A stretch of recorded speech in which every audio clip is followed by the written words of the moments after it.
Então vamos iniciar a nossa reunião e para isso vamos fechar os nossos olhos, vamos elevar o nosso pensamento até Deus, nosso Pai, rogando a Jesus, o nosso divino amigo. Senhor Jesus, inspira-nos a aproveitarmos este Natal, que nós tenhamos elementos, que nós tenhamos possibilidades neste clima que se aproxima da Terra, um clima espiritualizado. A espiritualidade se debruça sobre nós, nos possibilitando elementos e oportunidades para que aos poucos vençamos ao homem velho, aos hábitos infelizes e doentios que ainda estão arraigados na grande maioria de nós, que estamos encarnados no cenário material. Mas rogamos, Senhor, inspira-nos, nos dê toda a proteção para que estas possibilidades se fazendo nas nossas almas possam ser assimiladas, possam ser aproveitadas e nós, a partir destas oportunidades, visualizando a vida desses apóstolos, a dedicação, a labuta, o empenho, a boa vontade, que nós possamos nos aproveitarmos e a partir daí estarmos vivendo um outro clima, o clima natalino que deve existir nas nossas vidas, em todos os momentos, em todas as oportunidades, para que sejamos mais afáveis, mais generosos, mais compreensivos e mais prontos ao auxílio aos nossos irmãos. Rogamos o amparo desses benfeitores amigos que dirigem a esse estudo, a dona Emília Santos, ao tio Rolandinho, a tia Bebé, ao meu pai, a dona Irma Ragazzi Martins, a dona Benedita Fernandes e tantos outros espíritos que nos protegem. E assim, gratos e confiantes, vamos iniciar o estudo da noite, dando graças a Deus. E que assim seja. Então nós vamos dar continuidade ao estudo dos Atos dos Apóstolos, entrando agora num encontro que ocorreu entre Filipe e o eunuco. E é importante que a gente se aproveite desta percepção para que aprofundemos nesse momento, nesta circunstância. É importante que a gente lembre-se que tudo que foi colocado ali nem sempre tinham as palavras adequadas, nem sempre tinham aquilo que estava ocorrendo, faltava analogias, elementos para que fizessem as comparações. Então vamos analisar. Tendo pregado, então tendo Pedro, João e Filipe pregado, eles voltaram para Jerusalém. E o anjo do Senhor falou a Filipe. Quem seria esse anjo? Seria o protetor dele? Seria um espírito que agora estaria vinculado a Filipe? E falou a ele dizendo: levanta-te e vai para a banda do sul, caminho para Gaza, e eis que surge um alto funcionário etíope. Então é importante essa reflexão. Primeiro, ele estava inspirado por um espírito grandioso. Segundo, o espírito fez com que ele fosse até uma região que nós vamos ver em Gaza, que tinha uma certa distância de Jerusalém, e lá ele vai se encontrar com este alto funcionário etíope, que era quem seria beneficiado com este encontro. Então, vamos acompanhar. Vamos ouvir perguntas. Quando a gente fala em espírito no Novo Testamento, Yahvé já não tem mais nada a ver, ou ainda tem com esse povo? Não, nesse momento não. Aqui eles já estão descrevendo de uma outra forma, de uma outra maneira. O Yahvé tem a ver com aquele Deus do povo judeu. Aqui eles estão falando de um espírito que está muito bem equacionado, muito bem. É um mensageiro do Senhor que se apresenta a Filipe. Então, seria o espírito protetor dele? Pode ser. Este funcionário havia ido a Jerusalém para adoração. Então, este funcionário, esse alto funcionário etíope, que era um eunuco, que trabalhava a partir daí numa grande corporação para um rei, para uma rainha, ele estava fazendo algo para que ele fosse, de alguma forma, agradecer, indo a Jerusalém, que era algo comum deste povo judeu ir até o templo em adoração, em agradecimento, em louvor e assim por diante. Regressava e lia o profeta Isaías. Então, nós estamos vendo aqui esse alto funcionário e disse o Espírito a Felipe: chega-te e ajunta-te a este carro. Então, vamos entender. Então, o Espírito disse a ele, a Felipe, e ele, em se aproximando deste alto funcionário, ouviu que ele estudava Isaías, o profeta, e se aproximou e, ouvindo que o eunuco lia o profeta Isaías, disse: entendes você o que você está lendo? Como entender se alguém não me ensinar? Então, além de tudo, ele era um homem humilde, um homem propício ou propenso ou afável ao aprendizado. Então, veja, vamos entender. Primeiro, o Espírito diz que este eunuco era alguém a ser amparado, alguém a ser orientado, pois ele estava afável, estava pronto a assimilar aquilo que viria, aquele ensinamento, pois não é tão simples assim. Chegar-se próximo de alguém e este alguém se fazer afável, propenso a ouvir coisas que ele não estava ainda preparado, não estava atilado, não estava atento àquilo. E ele se pôs em condições de compreender. Filipe explicou que a parte que este lia, ou seja, a parte de Isaías, foi levado como a ovelha para o matadouro, e como está mudo o cordeiro diante da tosquia, porque sua vida é tirada da terra. Rogo-te, de quem diz isto? De quem diz isto o profeta? De si mesmo ou de algum outro? Então, aí ele vai apresentar, se aproveitando do texto, se aproveitando daquilo que ele estava lendo, esse eunuco, esse alto funcionário etíope, que ele estava ali reportando-se a Jesus. E Jesus já havia estado no mundo material, Jesus é quem estava sendo anunciado, era desta forma que ele foi levado ao matadouro, desta forma que ele foi mudo para a tosquia, para a morte, e a partir deste ensinamento, ele pôde mostrar os feitos, as realizações de Jesus. E este homem estava afável, este homem estava propenso. Então, voltamos a frisar, não é tão simples. E tendo apresentado Jesus para o alto funcionário, e foram caminhando até chegarem ao pé de alguma água.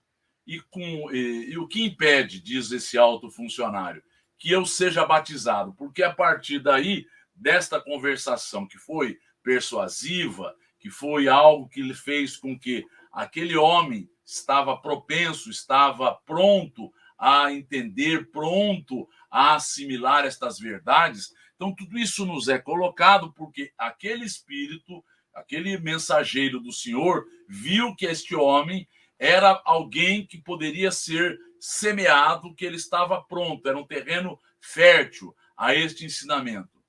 É lícito que crês de todo o coração. Então, Filipe faz a pergunta: você quer ser batizado? O que significa? Você quer ser agora iniciado nestes ensinamentos? Você quer agora adentrar profundamente nesses ensinamentos? Isso é de coração. Creio que Jesus Cristo, o rapaz, o etíope, falou, é o Filho de Deus. E mandou parar o carro e desceram. Então, a partir daí, Felipe batizou ao eunuco de uma forma simbólica, como fazia João Batista, mas de uma outra forma, como nós vamos ver. Eles faziam com que as pessoas fossem orientadas e não pura e simplesmente mergulhar nas águas levaria a pessoa a uma modificação. Era muito mais do que isso.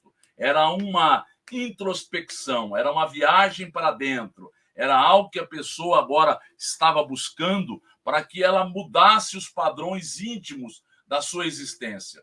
E quando saíram da água, o Espírito do Senhor arrebatou Filipe. e não mais, o eunuco não mais viu a Filipe. Que jubiloso, então jubiloso, ele continuou o seu caminho. E a partir daí, Filipe foi achado em Azoto e ia anunciando o evangelho. Então vamos entender, ele veio da Samaria para Jerusalém, ia até Gaza, e aí ele foi achado em Azoto, então uma cidade que tinha uma certa distância, e posteriormente ele foi pregando até Cesareia. Então o que nós podemos avaliar? Primeiro, este alto funcionário era alguém com toda a análise da espiritualidade, vendo que ele era um vaso não escolhido, mas que estava pronto. Segundo, Filipe estava em condições de anunciar. Terceiro, o que significa ser arrebatado? Então vamos entender as hipóteses, vamos entender as possibilidades. A primeira possibilidade que pode ter ocorrido é a seguinte: Filipe estava em Jerusalém, foi chamado a ir até, em desdobramento espiritual, até aquele caminho que levava ele até as proximidades de Azoto. Então, ele foi levado em desdobramento, ou seja, em bilocação. Em lá chegando, ele se fez visível, ele se fez materializado, ele se fez em bicorporiedade, e depois que ele fez tudo aquilo que o Espírito, o mensageiro do Senhor, esperava dele, ele agora se desfaz, ele agora volta, agora ele aparece em Azoto. Então, isso pode ter ocorrido, um processo da bilocação, da bicorporiedade. Nós vemos, por exemplo, Eurípides Barçanufo fazendo isto de forma intensa. Pode ter ocorrido. E pode ter ocorrido um processo da levitação. Aqui nós trouxemos aqui alguns santos da Igreja Católica. Este frei Pedro de Alcântara, era visto que ele não apenas se desdobrava, não apenas levitava, quando ele desaparecia.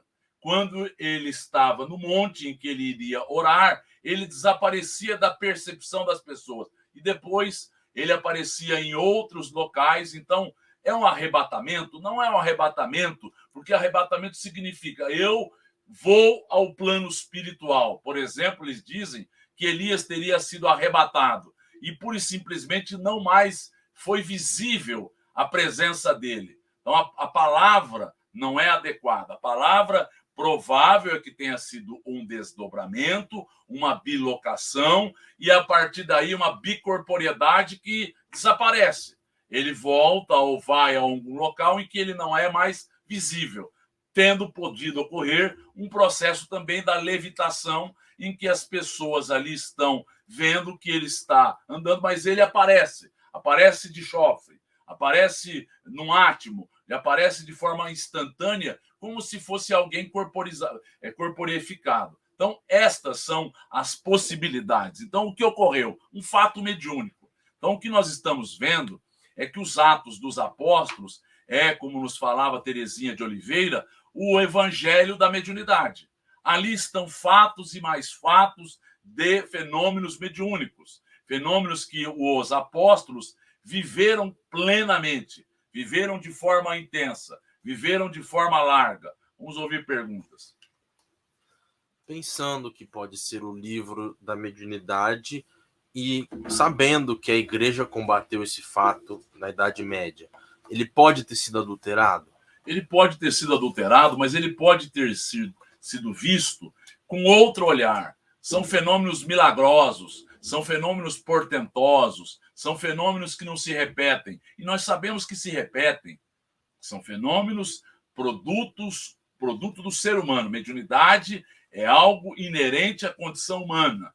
Todos nós temos este potencial, todos nós somos mais ou menos médios, como nos fala Kardec, e todos nós teremos um dia desenvolvido a intuição, a mediunidade na sua melhor expressão, que nós teremos a certeza, por termos tido uma experiência pregressa, por termos tido agora o desenvolvimento dos sentimentos, nós teremos agora como se fosse um arroubo, uma previsão, uma premonição de fatos que irão ocorrer. Então, nós todos teremos a mediunidade. É algo que está implícito, inerente à condição humana. Nós iremos desenvolver a mediunidade. E não é para alguns, não é para um local, para uma circunstância, para uma igreja, é para o ser humano. Quando ele desenvolver estes valores, isto estará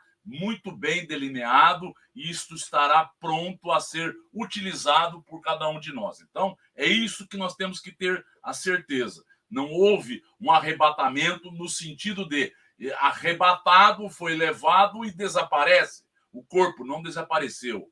Ele foi visto. Ele foi agora percebido em Azoto, a outra cidade. Depois de 8 meses, então agora nós vamos entrar no capítulo agora da conversão de Paulo de Tarso.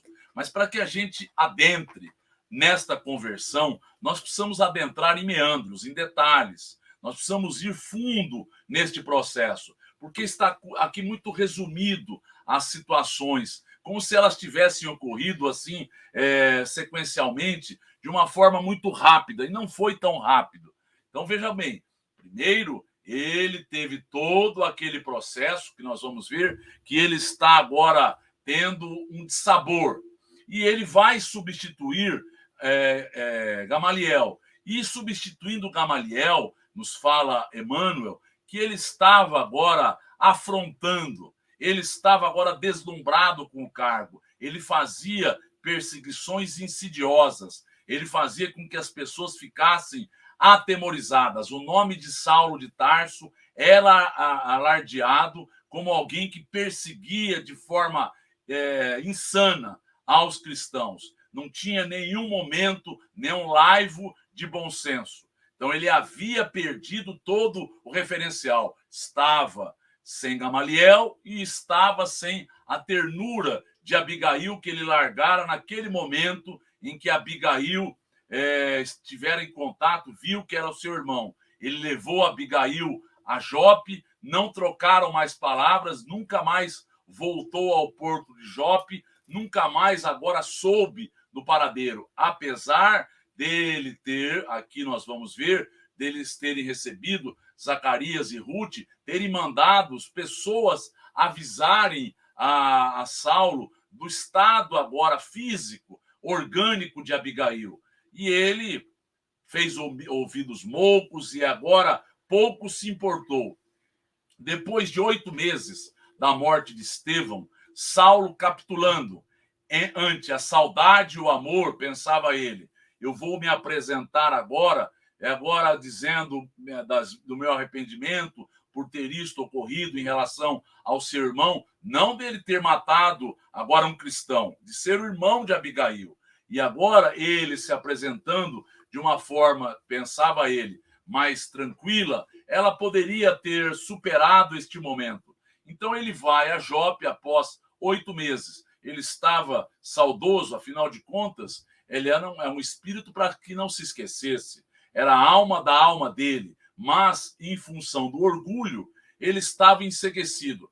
Resolveu, então, rever Abigail para juntos reorganizarem os projetos, porque para a família de Saulo de Tarso era algo estranho. Ela não era uma mulher, não houve apresentação. A família, apesar da irmã dele, Dalila, ter conhecido, mas ele não apresentou a família, ele não fez com que ela não fosse de uma casta privilegiada. Então, tudo isso soou como de forma estranha ao pai de Saulo. No entanto, ele vai até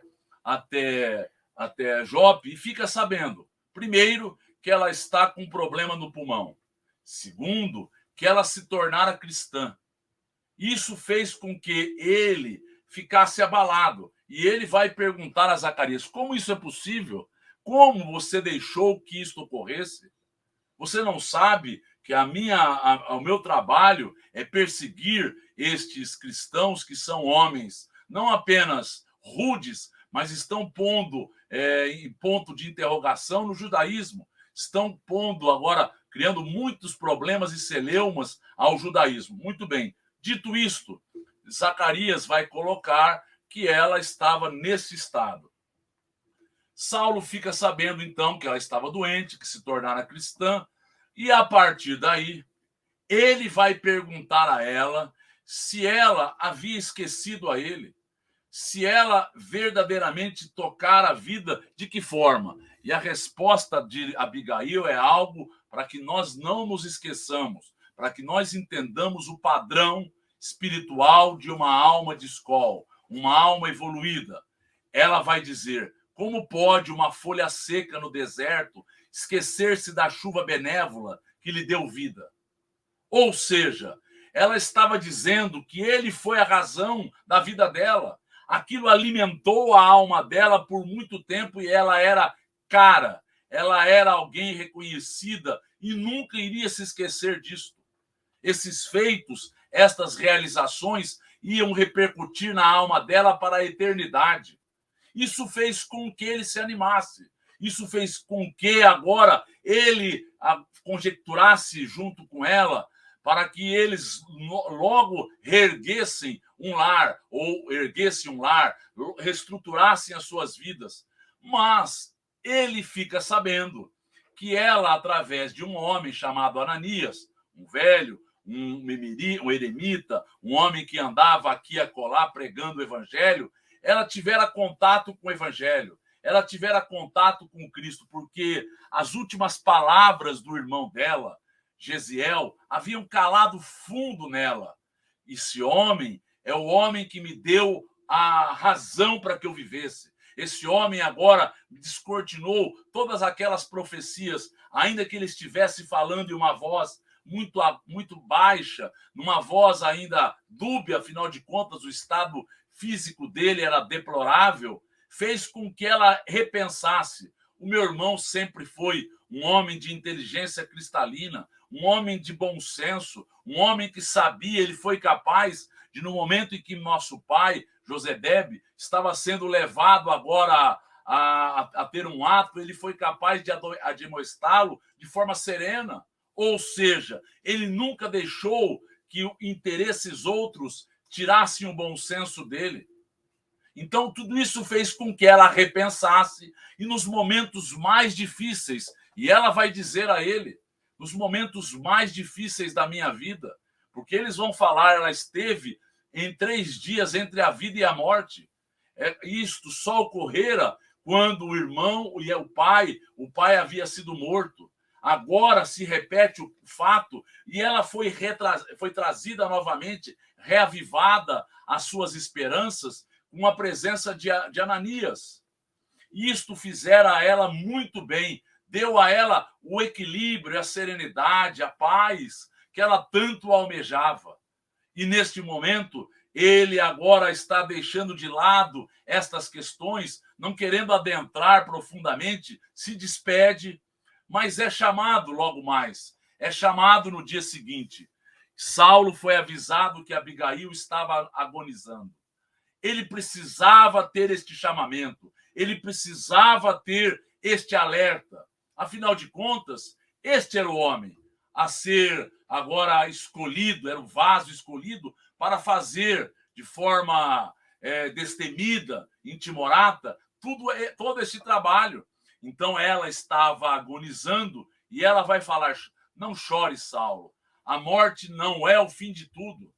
Então ela for apresentada a vida espiritual, ela for apresentada a certeza de que a vida continuava, ela tivera contato com Ananias, que tivera contato com Pedro e com Jesus nos últimos momentos em Jerusalém. Então tudo isso fez com que na vida dela houvesse uma modificação das percepções. E ela vai dizer: esta noite, depois que partiste, senti que alguém se aproximava, enchendo o quarto de luz. É isto. O quarto estava envolto pela luz. Era Gesiel que vinha ver-me. Anunciou que eu seria levada, ainda hoje, à vida espiritual. E agora eu o vejo. Ele está aqui. E ele veio me buscar. Neste momento, Saulo fica atônito, fica enlouquecido. Sempre este homem se pondo entre eu e Abigail, sempre estes irmãos agora sendo levados ao encontro de Jesus. O que seria isto? É um sortilégio? É uma sina muito ruim? Então ele se coloca nessa condição e ela agora estertora e ela agoniza, ela fecha os olhos e ele fica enlouquecido. Por 3 dias ele fica na casa de Zacarias e de Ruth. Vamos ouvir perguntas. Vendo, por exemplo, tanto aí, como várias outras passagens do Evangelho do Novo Testamento, não do Chico, falando sobre a vida após a morte, a vida espiritual. Por que a igreja retirou essas ideias, lutou contra essas ideias, sendo que faria muito mais sentido um pai de amor, um pai de carinho, que dá essas outras oportunidades? Na verdade, faltava maturidade a aqueles elementos na sequência. Então, aqueles que estiveram, eles fizeram com que fosse grafado numa língua, em aramaico, em hebraico, foi traduzido de uma forma já errônea, mas o fato é o seguinte: aqueles apóstolos mesmo não tinham uma percepção tão ampla e fizeram de uma forma resumida para que, na sequência, o Consolador viesse e fizesse agora esta extensão, esta ampliação deste evangelho, mostrando detalhes para que nós, agora homens, com outros padrões, com outras referências, tivéssemos condições de entender, porque ficaria mesmo algo dissonante, algo que não estaria bem colocado para aqueles homens. Para os apóstolos, eles haviam entendido. Eles grafaram como foi possível. Eles fizeram o melhor, mas as traduções já não foram tão fiéis e a capacidade de interpretar era algo muito menor. E aí eles quiseram adequar isto àquilo que eles acreditavam. E seria melhor se eles tivessem um arejamento, se eles tivessem um conhecimento maior. Mas vamos continuar. Então, por 3 dias, Saulo ficou com os amigos generosos e dizia sempre a eles: por que eles deixaram entrar um homem cristão na casa deles? Então, ele agora vai fazendo estas admoestações, ele vai perguntando, mas vai se questionando. Por que estas coincidências a respeito deste Cristo crucificado surgiam, apareciam, ocorriam na vida dele? Por que isto se fazia de uma forma quase que ininterrupta? Por que esses acontecimentos? E ele perguntava: quem seria este velho que conseguiu fascinar Abigail? É um eremita, honesto e muito pobre, mas não entendi os motivos da tolerância de vocês para com este homem. Ele veio agora difamar, ele veio trazer uma outra interpretação àquilo que nós acreditamos. E aí, Zacarias vai dizer: ponderei bastante sobre isto, mas Abigail estava consolada. A nossa filha adotiva estava em paz. O que nós queríamos mais? Ela estava doente, ela estava agora sem nenhuma esperança dos médicos, das pessoas que poderiam cuidar dela, não havia mais nada a ser feito e ela se sentia em paz. Era um anjo que estava em paz. O que nós queríamos mais? E Saulo vai dizer: preciso encontrar Ananias para castigá-lo. Afinal de contas, ele modificou a minha vida, ele modificou Abigail. E Zacarias vai redarguir: o que é isto, Saulo? Não encontrei na nossa lei dispositivos capazes de justificar o castigo aos benfeitores. Ele foi um benfeitor, ele trouxe paz, ele trouxe alegria, ele trouxe serenidade à vida de Abigail. O que nós queríamos mais do que isto? Neste instante em que nós mandávamos mensageiros levarem a notícia a ela, ela sofreu de amor, ela estava agora sedenta da sua pessoa, daquele amor que ela tinha para com você. Ela estava se sentindo solitária, apesar de tudo que nós fazíamos e fizemos por ela. Ananias foi aquele homem que trouxe a ela serenidade. E nós só pudemos nos sentir consolados, justificados. E aí, Saulo de Tarso se despede e volta a Jerusalém. Saulo solicitou que um auxiliar de serviços cumprisse uma tarefa: saber o paradeiro de Ananias. Ele queria ter o paradeiro porque na cabeça dele ele precisava justificar a morte de Abigail, ela ter se tornado cristã. Ele perseguia os cristãos e para isto torturaram um rapaz, Matatias Jonan. O que eles fizeram? Tiraram a unha. Foram fazendo com que o rapaz, sofrendo todas as atrocidades, todas as barbaridades possíveis, fosse torturado e a partir daí dissessem: Ananias é um homem que vive a pregar, e eu soube que ele está hoje em Damasco. Ele reside em Damasco. Sabendo então Saulo que Ananias residia em Damasco, solicita ao Sinédrio um documento de habilitação para que ele pudesse acionar todos os recursos contra Ananias, inclusive a pena de morte.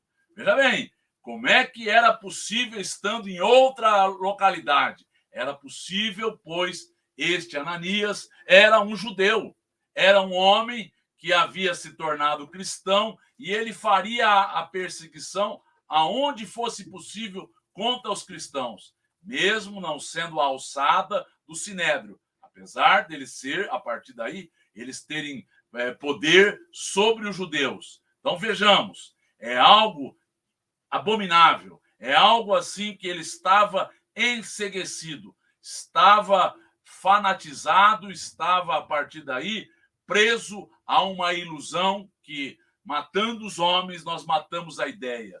Matando e fazendo com que os outros temessem, eles não poderiam, a partir daí, espargirem. Saulo percebeu, então, recebendo esta possibilidade de ir até Damasco, inclusive levando a pena de morte a Ananias, ele percebeu agora que forças secretas impunham-lhe profundas interrogações. Quando eles param no cansaço do deserto, eles param e ele está aturdido. Ele não sabe se é o calor, ele não sabe se é agora a viagem longa, ele não sabe o que é, mas volta a cena na sua mente, todas as ponderações de Estevão, volta agora as ponderações de Abigail, volta a ideia, por que este homem, este carpinteiro me persegue? Todas as interrogações se fazem, um clima agora é criado ao seu derredor. Apesar da observância integral da lei, onde a paz que eu tanto almejava? Ele se questiona, porque ele via a serenidade de Simão Pedro, ele viu a serenidade em João, em Filipe, mas viu também, e aquilo fez com que ele ficasse atônito, em Estevão. Como alguém, diante da morte, se mantém tão impassível? É covardia? Ou é aquilo que todos almejamos? Uma paz que nada nem ninguém pode nos tirar. Será que esta paz espiritual que ele almejava era algo que a observância das leis não trariam? Como isso é possível? Estas interrogações se faziam nas suas mentes. Aqueles adeptos do carpinteiro crucificado ostentavam uma serenidade desconhecida. Então tudo veio à baila, tudo veio à sua mente, toda aquela vivência chegou até ele na forma de ponderações, para que ele pudesse, a partir daí, refletir. Dentre todas as figuras familiares, Estevão e Abigail destacavam-se a solicitá-lo fortes interrogações. Então, ele foi fazendo estas conjecturas, estas avaliações. Por que haviam adquirido os dois irmãos tal ascendência em todos os problemas do seu ego, do seu ser? Por que eles haviam adquirido, a partir daí, tanta supremacia, tanto controle, mesmo que ele agora fizesse de tudo, aquilo vinha à mente dele como algo que ele não conseguia lutar contra. Era algo tão forte, era algo tão intenso, que ele percebia que eles tinham total ascendência sobre ele. Estas reflexões vão se fazendo. Ele está andando, ele está indo agora próximo a Damasco, e agora, quando ele está nas proximidades, já é perceptível a cidade de Damasco, atormentado por estas indagações profundas, em dado instante, sente-se envolvido por luzes diferentes, de uma tonalidade solar que se apresenta. Todos que ali estavam viram que algo diferente ocorreu. Todos perceberam, inclusive os animais, esta luminosidade. Não viram aquilo que Saulo viu. Não viram aquilo que Saulo pôde ver e ouvir.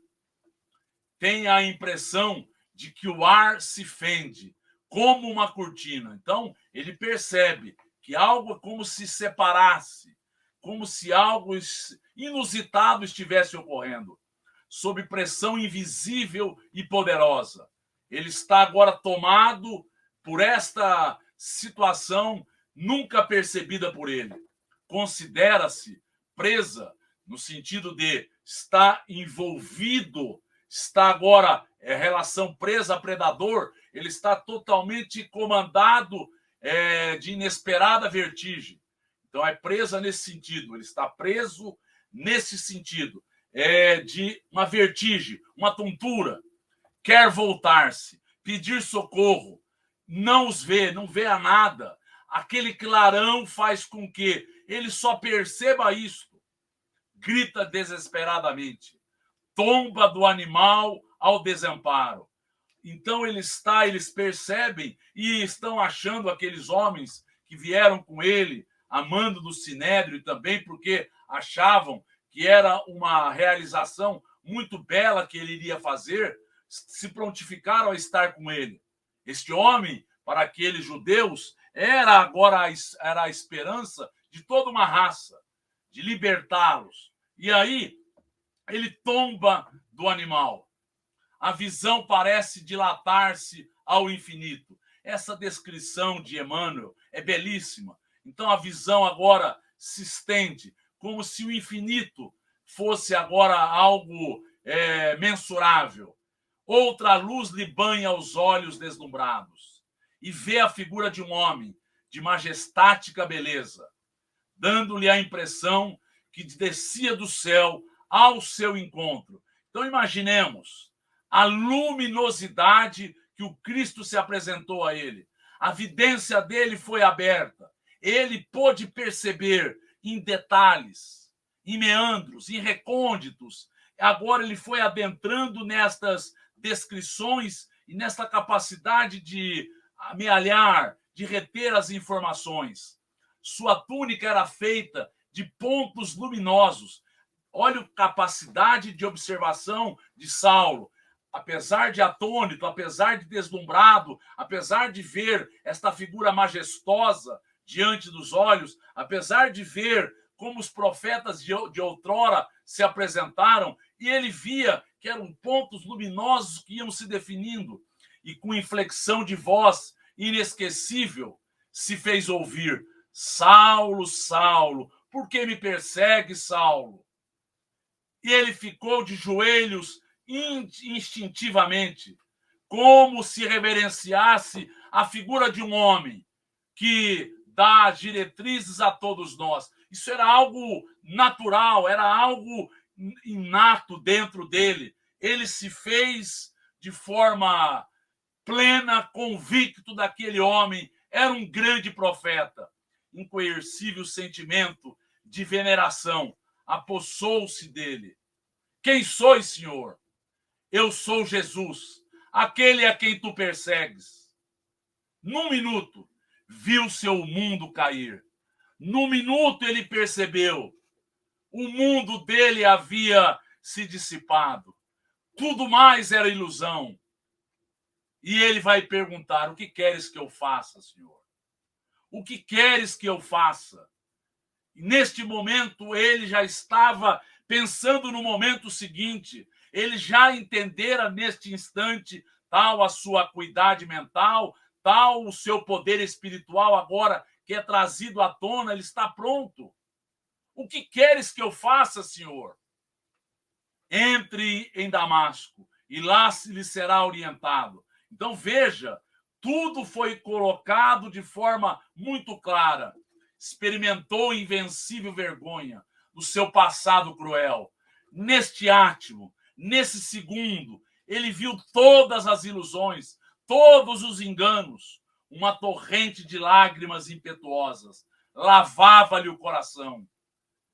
Quis penitenciar-se. Foi quando notou que Jesus se aproximava. Então Jesus se aproximou um pouco mais e, contemplando-o carinhosamente, o mestre tocou-lhe os ombros com ternura, dizendo: não recalcitres, Saulo, contra os aguilhões. Não vá mais contra as evidências. Não lute mais contra tudo que está te mostrando. Todos os fatos levaram-no a compreender que esta é a razão maior da nossa vida. Não mais lute contra as evidências. Saulo havia compreendido. O Cristo estava chamando a ele por todos os meios e de todos os modos. Doravante, porém, entregar-se-ia ao Cristo. Levanta-te, Saulo, levanta-te, e nós daremos a você todo o amparo. No momento outro, ele levantou agora com as mãos, envergonhado, mas ele estava enceguecido. Aquela luz havia chamuscado, aquela luz havia feito com que o seu duplo etérico fosse atingido, para que ele repensasse a sua vida, para que ele compreendesse, para que nós estejamos prontos, preparados a ver o belo. Nós temos que nos esquecer, nós temos que nos fechar, nós temos que evitar olhar com atenção e com contemplação o feio, o ruim, o prejudicial, o doentio, o nefasto. É para que ele fizesse esta reciclagem de vida. Assustados, conversavam os homens que seguiam Saulo sobre os sortilégios dos homens do caminho. Então eles estavam conversando, esses homens do caminho são capazes de muitas coisas. E aí eles colocam na conta de sortilégios, ou seja, como ser um homem arguto, um homem racional, um homem determinado, fosse possível ser envolvido por sortilégios. Isso é desconhecer a condição humana. Ele é que dava as diretrizes, ele é que impunha. E a partir daí, como isso era possível? Saulo os chamou, acudiram prontamente. O que aconteceu? Estás doente, Senhor? Estou cego. Mas que foi? Eu vi Jesus. E aí eles ficaram achando este homem agora é o calor do deserto, agora é a viagem longa, é a luz muito forte, estamos nos aproximando do meio-dia. Será isto? E ele pediu para levarem-no à casa de Sadoque, que morava em Damasco. A multidão, vendo passar, vai nos descrever, Emmanuel, aquele homem jamais poderia identificá-lo, jamais poderia entender que era este o perseguidor dos cristãos, o homem que estava agora numa posição de vulnerabilidade. Ele estava enceguecido, ele estava fraco, ele estava pedindo agora que outras pessoas pudessem levá-lo até Sadoque. E chegando até Sadoque, ele vai se apresentar a Sadoque. E quando ele diz a Sadoque o que havia ocorrido com ele, Sadoque, que estava recebendo em sua casa alguns levitas, primeiro demorou para vir. Depois, quando dizem que é Saulo de Tarso, mas ele está numa condição de miserabilidade, ele se apresenta de uma forma tão distante. Sadoque é aquele homem que levou Saulo de Tarso até a casa do caminho para que ele conhecesse Estevão e pudesse, a partir daí, fazer toda essa injunção de perseguição. Sadoc fez com que Saulo se sentisse muito mal. Saulo vai dizer: eu irei me apresentar à sinagoga, irei dizer das coisas que ocorreram comigo. E Sadoc vai dizer: este homem enlouqueceu. E ele pede para que aqueles homens que haviam viajado com ele levassem ele até uma estalagem na rua direita. O homem, o estalageiro de nome Judas, o recebe. E ali, por 3 dias, ele fica num estado de rigorosa disciplina espiritual, revendo, refazendo, agora pedindo e orando e querendo agora concatenar com lucidez tudo o que ocorrera com ele.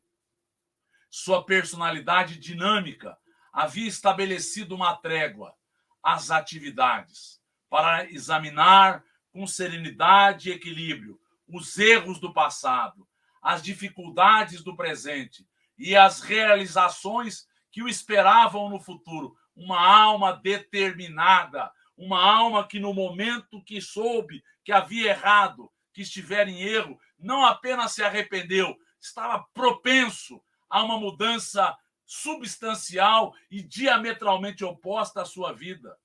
Orou com fervor, recorreu a Deus, pediu a Jesus que clareasse a sua mente, mas ele estava cego. O estalageiro trazia alguns alimentos, ele se alimentava de forma muito parca, muito pequena, estava agora ponderando, estava agora reciclando todos os ensinamentos. E Jesus aparece a Ananias. Veja bem, Ananias também é um vaso escolhido. Ananias também foi escolhido para que o Cristo aparecesse a ele. E o Cristo se apresentando a ele, ele que vira a crucificação, ele que for a Jerusalém, ele que se simpatizar a partir daí com a casa do caminho, com as realizações de Jesus, estava recebendo a visita do mestre a quem ele seguia. Isto era motivo de júbilo para Ananias. E o Cristo vai dizer: vai, porque este para mim é um vaso escolhido para levar o meu nome diante dos gentios, dos reis e dos filhos de Israel. Então, Ananias é conclamado pelo mestre a ir ao encontro daquele homem, se apresente naquela localidade.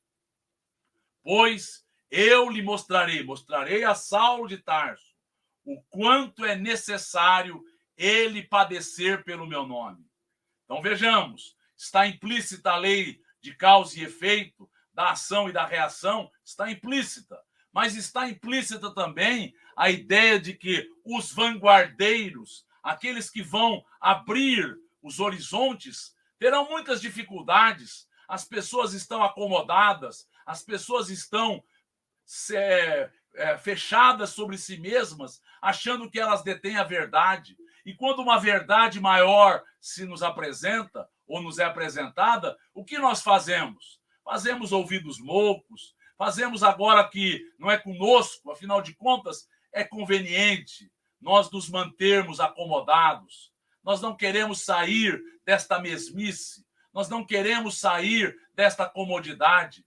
E aí é necessário que estes homens que trazem outras proposições mexam com os interesses, mexam com a acomodação, façam com que as coisas se modifiquem. E é isto que Saulo precisava aprender a partir de Ananias. Então, Ananias, no 3º dia de preces fervorosas, eis que o hoteleiro anuncia alguém que o procura.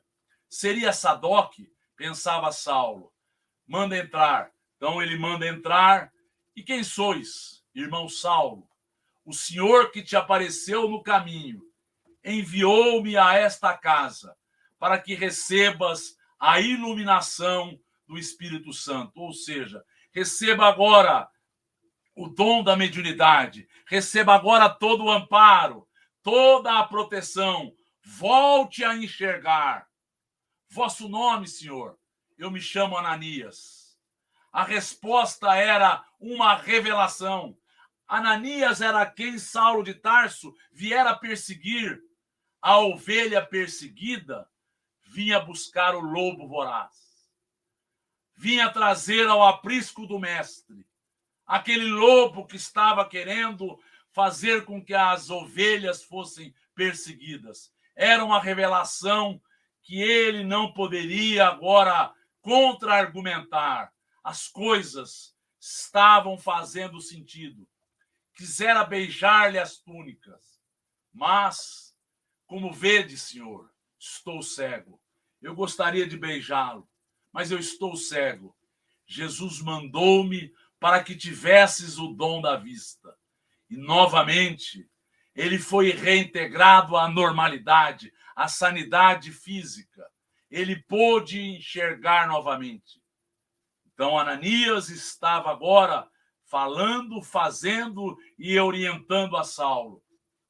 Após Ananias contar sobre Jesus, sobre a casa do caminho, sobre Simão Pedro, sobre Estevão, que ele vira, que ele soubera, que ele conhecera, Saulo pergunta a ele por Abigail, pois ele sabia, que Abigail era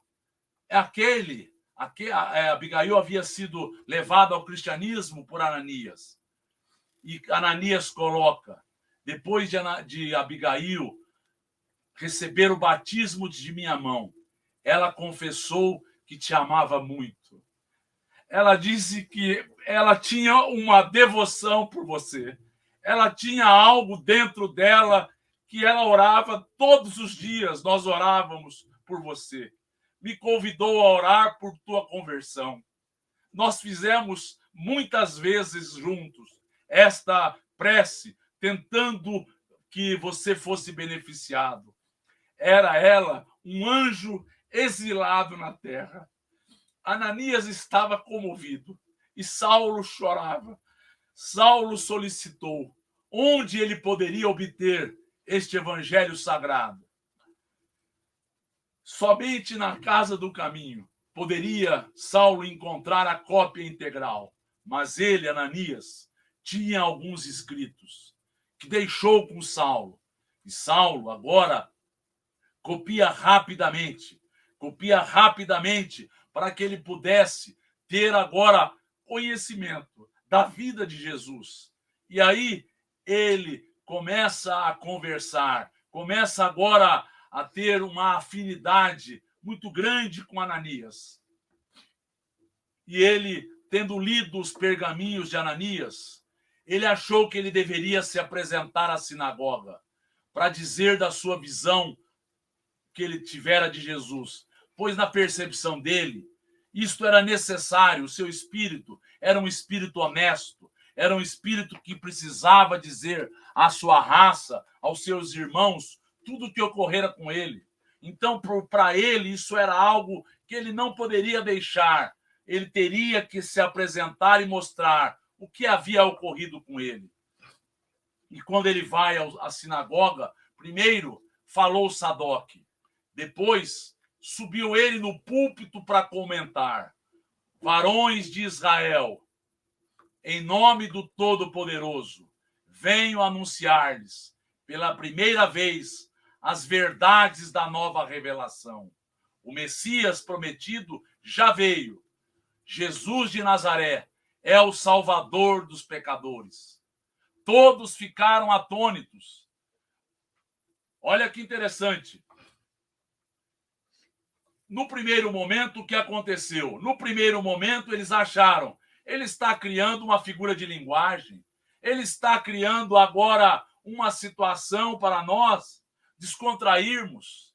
Ele está criando algo que, na sequência, ele vai agora redarguir, contra-argumentar e vai pôr por terra. Eles imaginaram que era isto. Ficaram assustados. Quando ele coloca, eles acharam que isto era uma brincadeira. Eles nunca imaginaram que ele estava sendo sincero. Conheceis minha retidão. Uma chuva de impropérios se fez. covarde, blasfemo. Quando eles viram que aquilo era real, o que eles quiseram? Quiseram matá-lo, quiseram perseguir, e aí Sadoc e outras pessoas tentaram colocar uma pacificar, mas foi difícil que isso ocorresse. Foi difícil que isso se estabelecesse, até que ele conseguiu sair da sinagoga. Saulo, após a decepção que tivera na sinagoga, foi junto de Ananias, em uma reunião na casa de uma lavadeira humilde, aonde eles se agrupavam em Damasco. Ananias dirigiu a reunião. Em seguida, impôs as mãos sobre os doentes e necessitados. Depois, segundo o hábito das primeiras células cristãs, distribuíam no final pão, bolo e água. Então eles agora se reuniam, se congratulavam, e ele se sentiu muito bem. Todos ali não sabiam quem ele era. Todos ali receberam ele de boa mente, receberam ele de forma cristã, se receberam ele de forma amigável. Ele nunca sentira isto que ele havia sentido nesse primeiro instante em Damasco. Fora algo que fez com que o seu coração estivesse em júbilo mais grato por estas pessoas tão simples, cujo mais importante era eles falarem de Jesus, serem afáveis, serem entre eles não apenas respeitosos, generosos. Isso fez com que ele pudesse pensar. Nunca ele percebera isto em nenhum momento no Sinédrio. Nunca percebeu a isto em nenhuma reunião junto aos judeus. Isto era algo desconhecido da sua vida. Acabou a reunião, Saulo tinha lágrimas dos olhos. Os cristãos de Damasco arrebataram-lhe a alma, um a um, apertaram-lhe, porque ele disse, pois afinal de contas, após outras conjecturas com Ananias, ele vê, e Ananias também chega a esta conclusão, que era necessário que ele se internasse por um período. Agora ele achava melhor ir ao oásis de Dan, ir em busca de Gamaliel. Ele iria agora refletir melhor sobre aquele Cristo. Ele não estava preparado ainda para se fazer, as pessoas não iriam compreendê-lo. E aí, um a um, apertaram-lhe a mão com votos de feliz viagem. Alguns velhos, mais humildes, beijaram-lhe as mãos, acompanharam-no até a hospedaria. Ele viu que a amizade era diferente de tudo que ele conhecera. Era algo genuíno, era algo espontâneo, era algo verdadeiro, algo que ele nunca sentira. Saulo seguiria a pé, como discípulo de Jesus, para Palmira, em busca de Gamaliel. Ele arrumou alguns camelos, algumas pessoas para acompanhá-lo nesta viagem, para que ele agora tivesse a orientação, mas ele iria a pé, como ele faria na maioria das viagens evangélicas daí adiante. Então agora ele seguiria a Palmira. Em Palmira, ele foi recebido pelo irmão de Gamaliel. E o irmão de Gamaliel vai dizer a ele que eles respeitavam, ele era o pai deles, ou seja, ele era o irmão mais velho, que deu a todos a orientação e as possibilidades deles terem um trabalho. E ali, no oásis de Dan, ele tinha algumas pessoas que trabalhavam para ele, para o irmão de Gamaliel.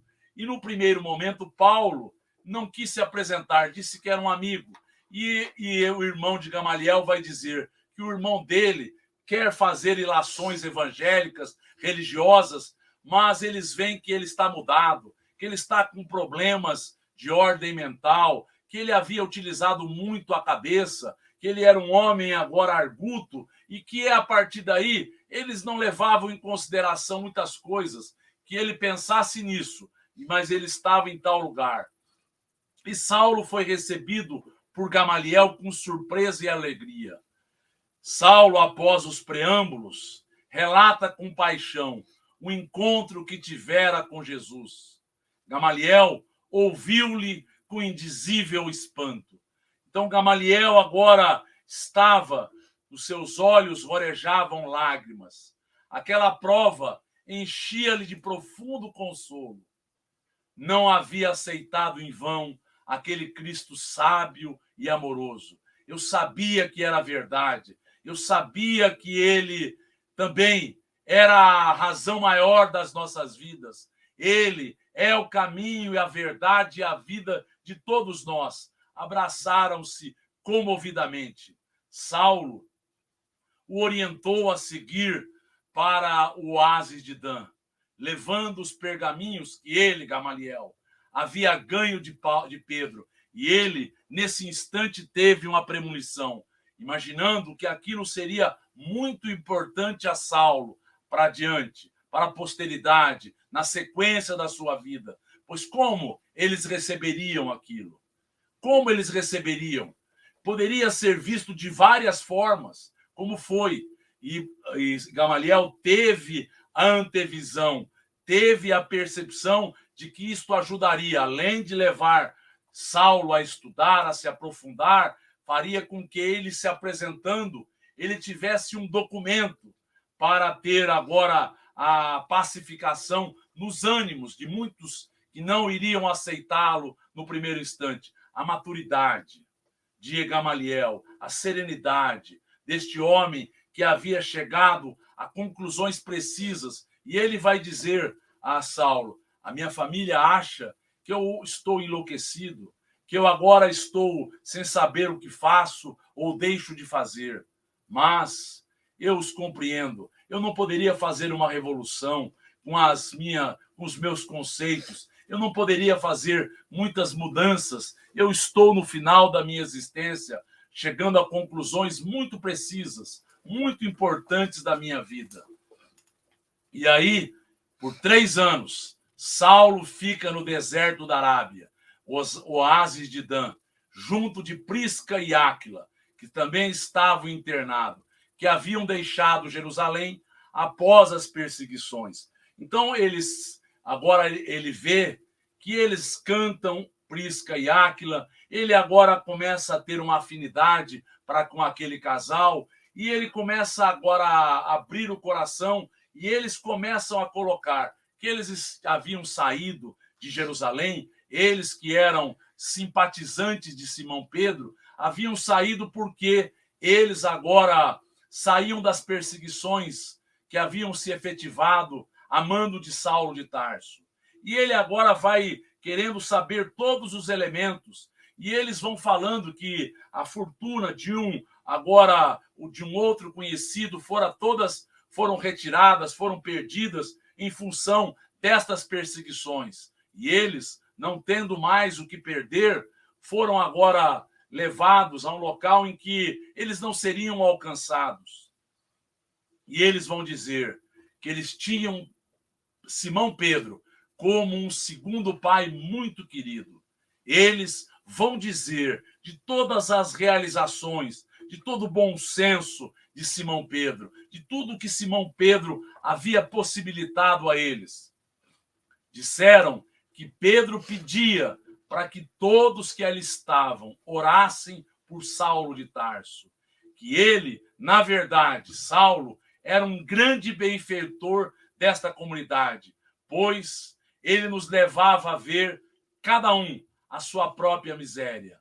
Nos deixou unidos, mas mais do que isso, levou-nos cada um a ser levado para dentro de si mesmo e avaliarmos o nosso medo, a nossa falta de fé, a nossa falta de conhecimentos reais e espirituais, a nossa convicção sincera neste homem que nós seguíamos. Ele fazia com que todos nós orássemos e lembrássemos que era uma benesse a todos nós. Quando Saulo, então, vai conhecendo, e quando ele se apresenta a Prisca e Áquila, quando ele vai mostrar a eles a modificação que se instaurara na sua vida, isso foi motivo para eles de muita euforia.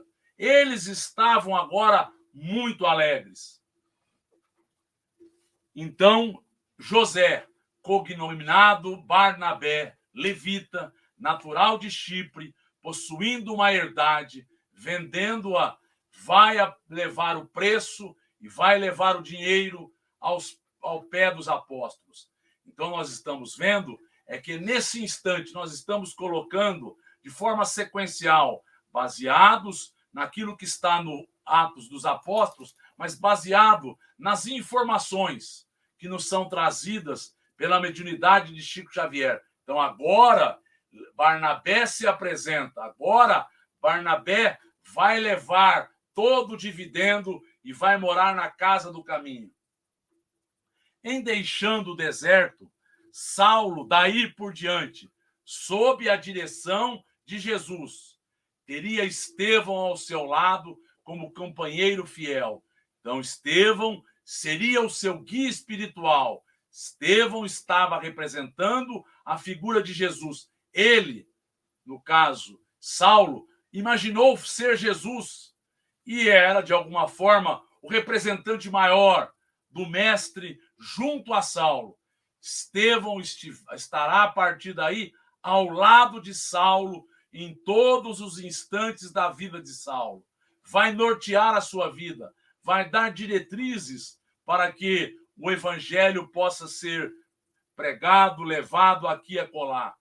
Saulo retorna a Damasco e, em contato com Ananias, fica sabendo que os formalistas da sinagoga não se insurgiam contra as atividades do caminho. Então, as atividades do caminho continuavam sendo feitas de forma serena, desde que o seguidor de Jesus fosse fiel observador da lei mosaica, ou seja, a pessoa poderia ser seguidor de Jesus desde que ela fosse seguidor da lei mosaica.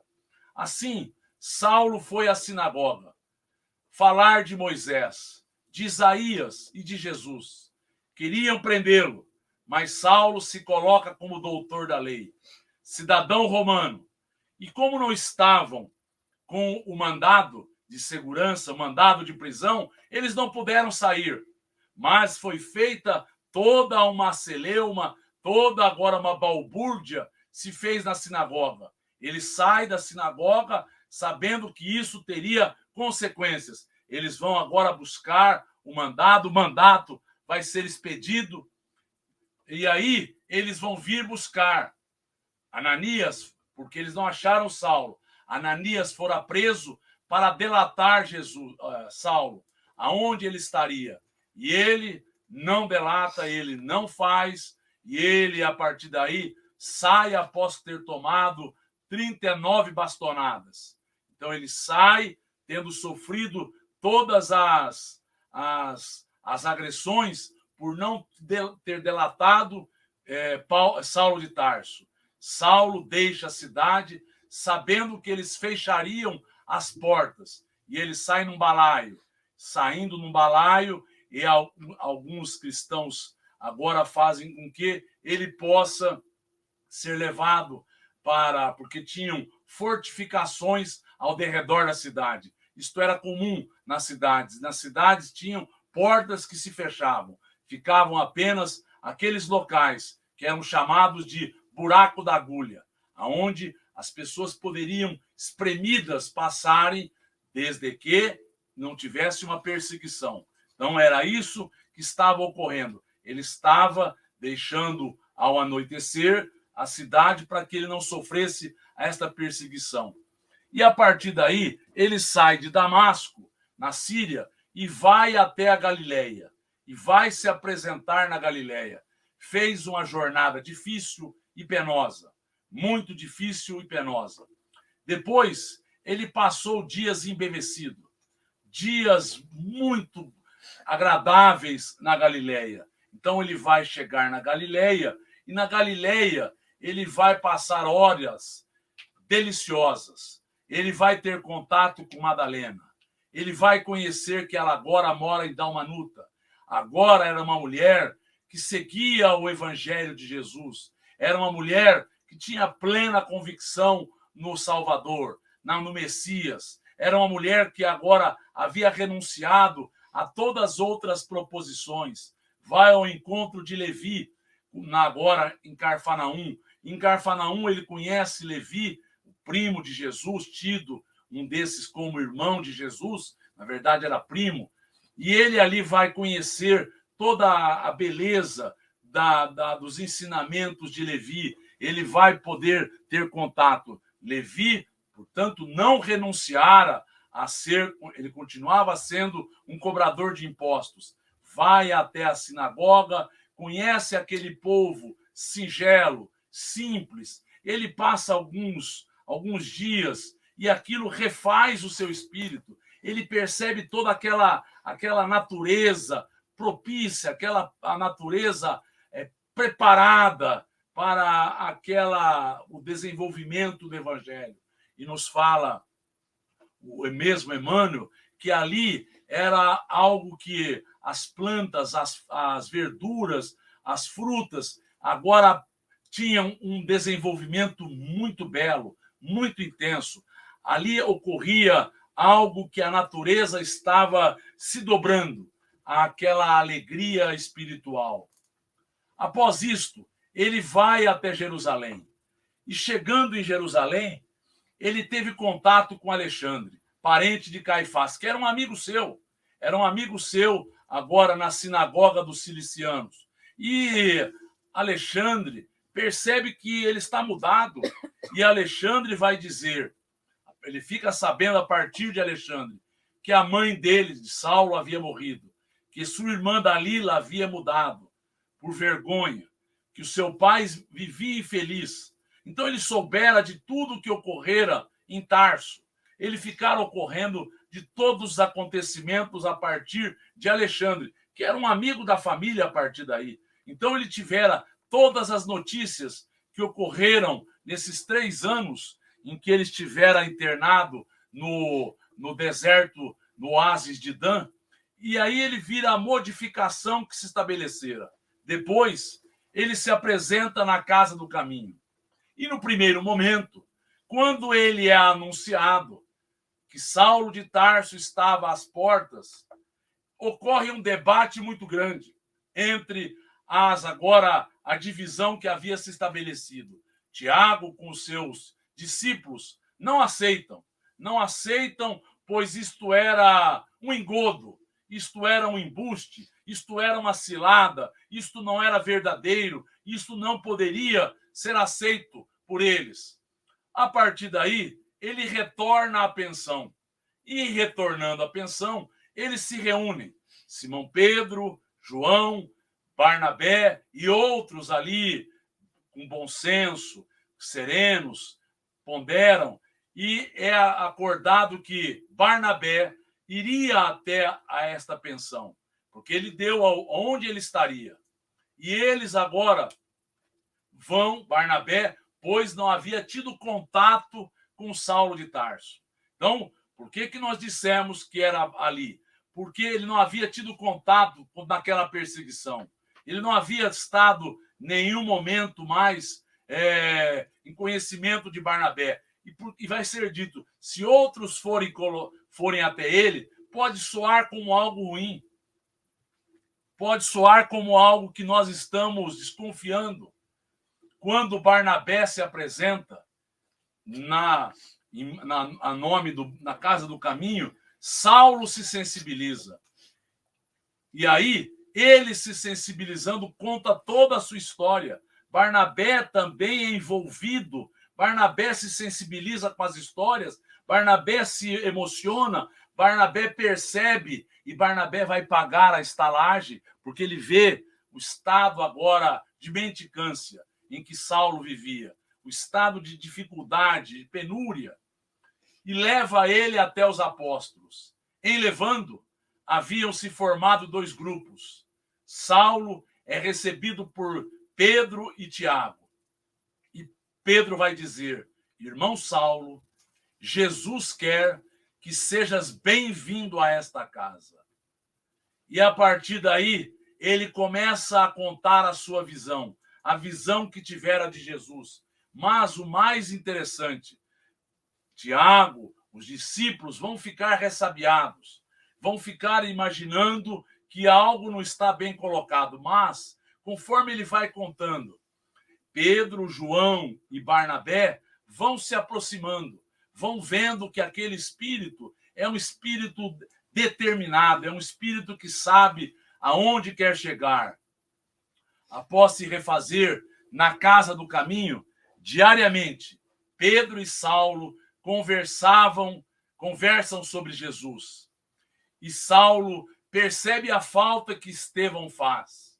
Veja bem, ele é levado a ficar na mesma cama que ficava Saulo de Tarso. Ele é levado a ver o que está escrito agora, porque Estevão escrevia a Abigail, e é dado a ele o evangelho que Estevão compulsava. Mas quando ele apresenta o evangelho que ele havia ganho de Barnabé, então ele viu as mudanças. Conversando com Pedro, fica sabendo que ocorreram mudanças na vida de Tiago, mudanças na casa do caminho. E Pedro vai dizer, mas isto passa. Isto também passa. Então é importante que a gente tenha esta noção. A obra é do Cristo. Se a obra é do Cristo, ela vai ser concluída. Ela, se fosse nossa, ela falharia por certo. Vai dizer Simão Pedro, o bom senso. Após ir até a sinagoga dos Cilicianos, que ele quer se apresentar, ele fala com Alexandre novamente, ele tem uma visão e ouve. Ele se percebe este estado que as pessoas estão recebendo a ele muito mal. Ele tem uma visão e ouve. Retira-te de Jerusalém. Ele fala para Simão Pedro de seu desejo de testemunhar. Mas ele havia ouvido aquilo. E Pedro, inspirado, fala que ele deveria seguir a Cesareia. Ele deveria seguir a Cesareia, ele deveria deixar que as coisas se apresentassem. Necessito entrar, falava Saulo, numa fase ativa de trabalho, para poder desfazer meu passado culposo. Certo que o Messias renovará tuas forças, na época e na hora oportuna. E ele vai dizer, tenho muitos planos de trabalho para o futuro, mas sinto-me combalido e doente. Tens falta de dinheiro? Simão Pedro vai perguntar. Sim, tenho falta de dinheiro. Não te preocupes em demasia. Esta casa é sua. Mas lembre-se, Pedro deu um numerário para ele, deu alguns dividendos para que ele pudesse seguir viagem. E ele vai seguir viagem. Pedro colocou, antes dele seguir, Pedro vai colocar algumas coisas muito bem situadas. Não parece razoável permaneceres em Jerusalém por enquanto. Sinceramente, há que considerar, olha a maturidade, o bom senso e a profundidade de Pedro. Há que considerar teu novo estado d'alma, como a planta que começa a germinar. Olha que figura de linguagem. Então, o teu estado d'alma está germinando. É necessário dar liberdade ao germe divino da fé. Na hipótese da tua permanência em Jerusalém, encontrarias de um lado os sacerdotes intransigentes, em guerra contra o teu coração, e de outro, pessoas incompreensíveis, que têm dificuldade do perdão, embora as lições do nosso mestre. Então, iria ser abafado, pois entre os cristãos existe aqueles que não perdoam, e entre os judeus, eles são agora intransigentes. Então, esta fé, este germe que está desabrochando, da fé vigorosa que virá, não teria um meio apropriado para que isso se fizesse. Tiago fazia as palestras. Pedro não estava agora sendo levado às palestras porque havia aquele preceito que havia sido colocado por Saulo e pelo Sinédrio, e a partir daí, Tiago havia inserido muitas práticas do judaísmo. Saulo estranhou muito aquilo. Saulo estava já cansado daquelas daquelas hipocrisias, mas era o que era possível naquele instante. E Pedro atendia em uma sala contígua, com grande bondade. Alguns levavam pilhas, montes de remédios, outros levavam azeite e pão. A casa sofrera modificações. Quando das perseguições, a atitude de Tiago foi aquilo que manteve os judeus. E muitos judeus vêm até esta casa, e muitos judeus nos respeitam por conta de Tiago. E Pedro vai perguntar: estaríamos sendo insinceros? Com a inspiração do mestre, concluímos que será justo a videira ainda tenra lutar com a figueira brava? Então, olha bem a ponderação. Eles aprenderam com o mestre que a videira estava tenra, era ainda uma coisa que estava na fase infantil, enquanto a figueira era brava, iria envolver a videira, iria fazer com que ela fosse abafada. E ainda, olha a frase lapidar de Pedro. A frase lapidar de Pedro é: Jesus nos ensinou que só conseguimos elevados objetivos cedendo alguma coisa de nós. O farisaísmo, a sede, quer caminhar conosco. Caminharemos as milhas possíveis e na marcha temos a oportunidade de ensinar algo e revelar quem somos. Olha a beleza da frase, olha a profundidade. Olha bem, para que nós alcancemos elevados objetivos, nós temos que dar alguma coisa de nós. O farisaísmo quer caminhar ao nosso lado. Nós caminharemos as milhas possíveis. Nós caminharemos como e quanto for possível. E nesta marcha, eles vão nos conhecer. Nós temos algo a ensinar e revelar de nós mesmos. E eles poderão nos aceitar. E eles poderão mudar os conceitos e os padrões. Então, olhe a percepção de um homem que estava agora com a maturidade, com a profundidade espiritual, vendo e ouvindo e percebendo de uma forma tão intensa. Então, esta beleza, estas proposições são nos trazidas por Pedro, que nos dá a noção exata de quanto isto estava mudando os parâmetros deles. Eles estavam aparentemente se vergando, deixando-se vencer pelo judaísmo. A percepção era outra. Eles estavam cedendo para darem deles alguma coisa. Eles estavam agora se envolvendo com outras proposições muito mais elevadas. Depois de Cesareia, ele chega em Tarso. Chega em Tarso e vai recepcionar o quê? Vai até a casa do pai. Os criados não o reconhecem. Ele está modificado, ele está agora maltrapilho, ele está agora adoentado, ele está agora envelhecido. O pai Isaque não dissimulou o espanto, logo reconheceu de chofre. Meu filho, será possível que os meus olhos me enganem? No primeiro momento ele quis imaginar que o filho estava vindo pedir clemência, estava arrependido, estava agora se abrindo a uma nova, um retorno à vida. Será que estás mesmo curado? Meu pai, por piedade, acolhei-me. Não estive doente, mas sou agora necessitado pelo Espírito. Como? Que significa, então, aquela triste comédia de Damasco? Como? Você não está doente? Aquilo que você fez não foi uma dissimulação? Não foi uma loucura? A sua mãe morreu de desgostos? A sua irmã se mudou daqui envergonhada? Todos nós estamos agora imaginando que você havia enlouquecido ou estava brincando, estava agora dissimulando. E Saulo agora se vê como um mentiroso. E ele se coloca e se chora, porque, afinal de contas, após Jesus, que ele agora sabia ser a razão maior da sua vida, ele tinha para o seu pai não apenas uma deferência, não apenas um respeito.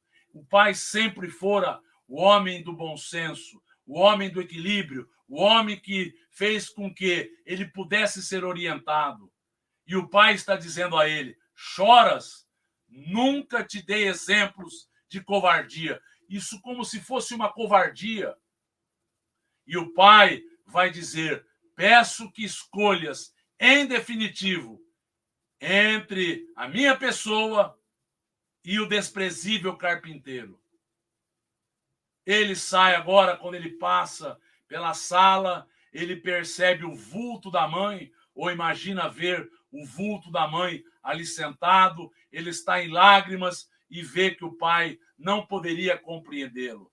Ele vê que o pai não poderia entendê-lo plenamente. E assim, ele vai passar num momento em que ele está numa caverna. E nesta caverna, ele está ali deitado, e deitado, ele é tirado do corpo. Tirado do corpo, é levado, e ele vê que é Estevão, ele reconhece. E ele quer pedir perdão neste sonho, neste êxtase, neste enlevo. Ele quer pedir perdão pelo que ele havia feito.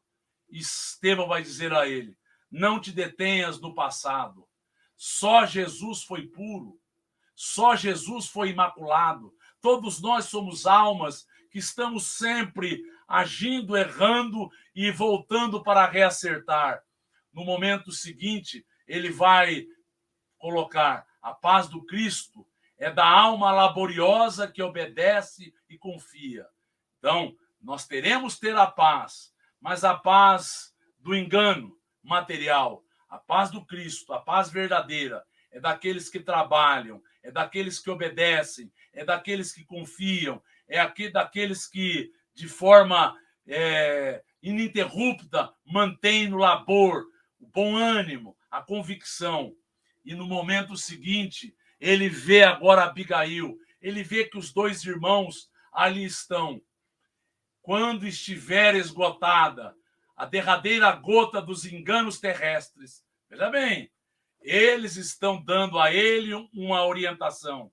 E esta orientação ele irá colocar numa epístola.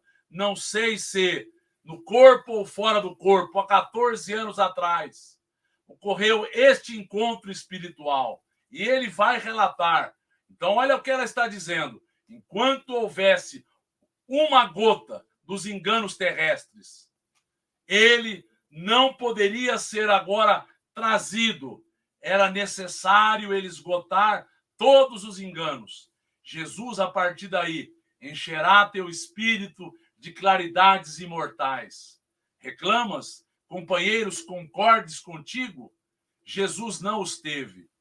Os apóstolos não puderam concordar com o Mestre, senão com o auxílio do céu, depois da ressurreição e do Pentecostes. Então lembre-se, nós estaremos com você. O Mestre estará com você.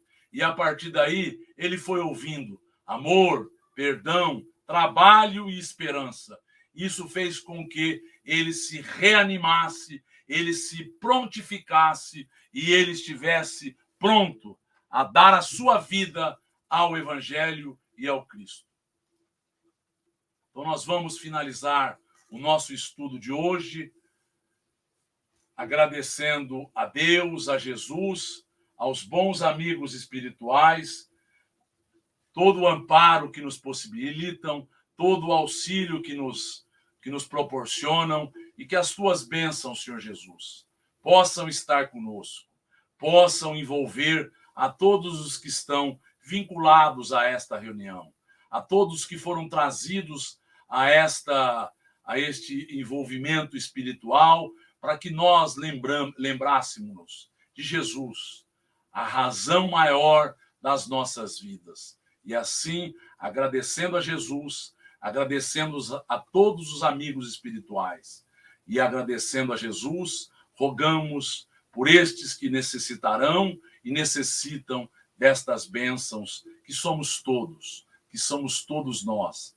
Agradecidos, finalizamos a prece e reunião da noite. e que assim seja.